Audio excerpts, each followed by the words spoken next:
سچی کلام ہے، میرا پختہ ایمان ہے۔ تو نازل ہوئی نبی کریم صلی اللہ علیہ وآلہ وسلم تھے، اللہ کی طرفوں اللہ کے رسول تھے۔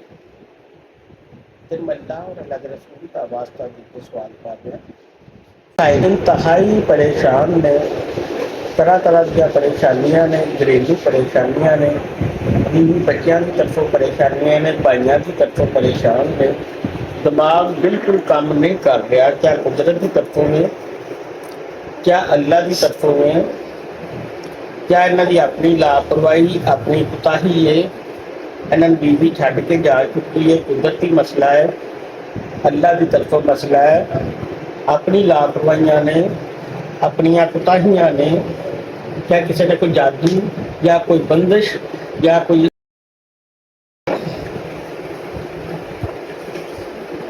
اے قرآن پاک واضح اور سچا جواب جو اللہ کی طرفوں پریشان نے، قدرت کی طرفوں پریشان نے، کوئی نظر بد دے، کسی نے اسپیشلی جادو کروایا ہے، کوئی بھی سمجھ آ رہی ہے؟ تمام پریشانیاں اسپیشلی کسی جادو کی وجہ سے ہے۔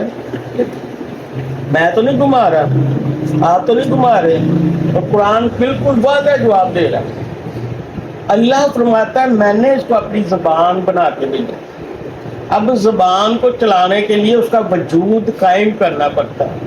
انسان کے اندر زبان ہے نا، وجود بنایا پھر بولنا ہے، یہ ایک وجود بنایا ہم نے، اس کا اس سے جواب لے، استخارے کا مطلب ہوتا ہے اللہ جواب دے، اللہ سے رجوع کرنا، فعال ڈالنا، اور استخارے میں زمین آسمان کا فرق ہے۔